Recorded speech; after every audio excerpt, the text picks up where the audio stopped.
بسم الله الرحمن الرحيم، والصلاة والسلام على أشرف الأنبياء والمرسلين. أنا بلال أحمد، والنهاردة هشرح لك أدوات المعرفة والنكرة والنفي. تمام كده؟ وإيه الفرق بين استخدام كاين واستخدام نشت؟ تعال بس أعرفك يعني إيه أداة.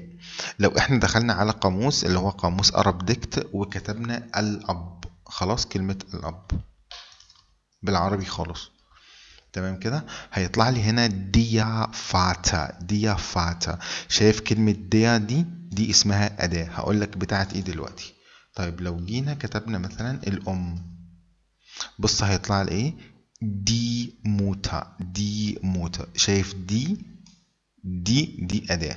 طيب تعالى نكتب مثلا الطفل هنا. das Kind الطفل. تمام، شايف دي أداة أو article. تعال بقى نرجع للموضوع بتاعنا كده. اللي احنا شفناهم من شوية دول هم أدوات المعرفة. تعال بقى أشرح لك إيه أدوات المعرفة وإيه أدوات النكرة، وإمتى بستخدم أدوات المعرفة وإمتى بستخدم أدوات النكرة. أداة المعرفة دي هي كلمة أو أداة بحطها قبل أي اسم في الألماني. يعني أي اسم في الألماني لازم يكون قبل منه أداة. خلاص، الأداة دي إما تكون أداة معرفة، إما تكون أداة نكرة، إما تكون أداة نفي. تمام كده؟ طيب أدوات المعرفة إمتى بستخدمها؟ بستخدم أدوات المعرفة لما بتكلم عن حاجة محددة ومعروفة ولا تقبل النقاش. يعني أنا دلوقتي بكلم حضرتك عن حاجة أنت عارفها، أنت عارف أنا بتكلم عن إيه. خلاص كده، يبقى أنا هنا بحط قبل الحاجة دي أداة معرفة. خلاص كده. طيب العكس في أدوات النكرة. أنا دلوقتي بتكلم على حاجة أنت ما تعرفهاش، فأنا بحكي لك عشان أوصف لك. خلاص، فهنا أنا بستخدم إيه؟ أداة نكرة. طب تمام، أنا بعرف أدوات النكرة إزاي؟ بعرفها عن طريق قاموس اسمه أرب ديكت اللي أنا لسه فتحته لك من شوية ده. خلاص كده، احنا عندنا 4 أدوات. أداة اسمها داس، أداة اسمها ديا، أداة اسمها أداة اسمها دي. تمام كده؟ طيب تمام. امتى بستخدم داس ودي ودي؟ لا، مفيش امتى. انا بحفظ كل كلمة في الالماني بالاداة بتاعتها. تمام كده؟ طيب انا اجي دلوقتي للاستخدام. انا بقول لك هنا das Buch ist neu. das Buch ist neu. انا دلوقتي ايه اللي حصل؟ انا بقول لك الكتاب ده جديد. خلاص، فانا هنا وصفته لك، وبناء على اني انا وصفته لك يعني انا دلوقتي بقول لك الكتاب ده جديد. خلاص، فانا بعرفك اهو، انا بعرفك ان الكتاب ده جديد، وبناء عليه انا حطيت ايه؟ حطيت اداة معرفة. هنا بقول لك دي لابتوب است نوي، اللابتوب ده جديد. فانا عرفتك اهو ان اللابتوب ده جديد، وصفته لك، وبناء عليه انا حطيت اداة معرفة. هنا دي تاشا است غوت.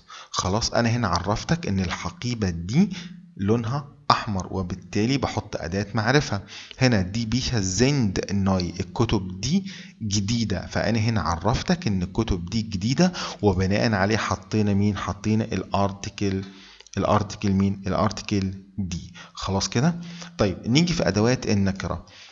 أنا بعرف أدوات النكرة إزاي؟ قال لك أي كلمة الارتكل بتاعتها داس أو ديها بروح أحط لها أداة نكرة اسمها أين. تمام كده. لو انا دلوقتي عندي داس وديا، بروح على طول احط لهم اداة نكرة اسمها اين.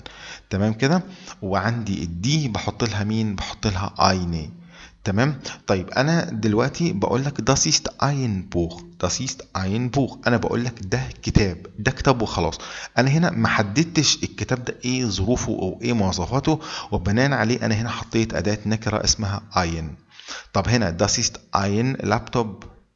Das ist ein Laptop. انا بقول لك ده لابتوب. خلاص، فانا هنا بقول لك ده لابتوب وخلاص، انا ما عرفتكش ايه مواصفات اللابتوب ده، وبناء عليه حطينا مين؟ اداة نكرة. هنا das ist eine Tasche.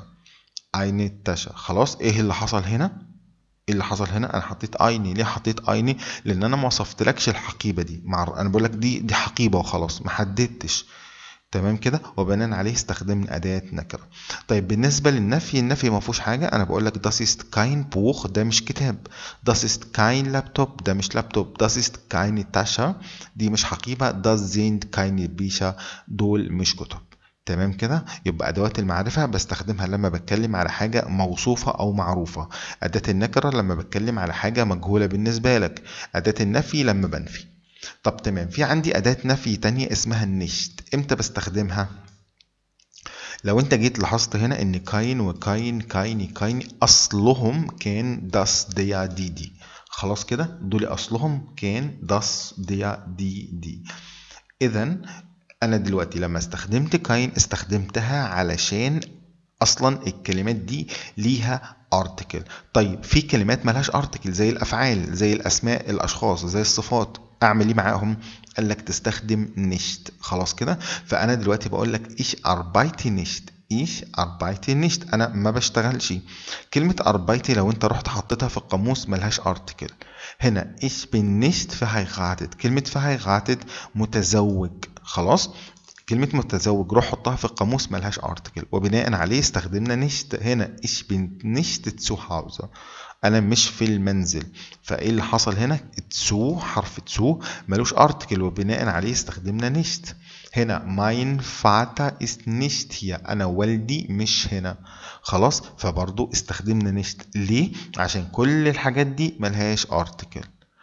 طيب اظن كده انا قلت لك الفرق بين كاين ونشت. اخر حاجه طبعا هي يعني حاجه منطقيه، انا بقول لك ان دايما نشت بتيجي بعد الفعل، وده علشان الفعل لازم يكون تاني حاجه في الجمله. من الاخر كده اداه النفي بتيجي قبل الشيء اللي انا بنفيه، الا لو كنت انا بنفي فعل. خلاص، هنا طبعا ما ينفعش اقول ايش نشت اربايته، ما ينفعش عشان الفعل بيجي رقم 2 في الجمله.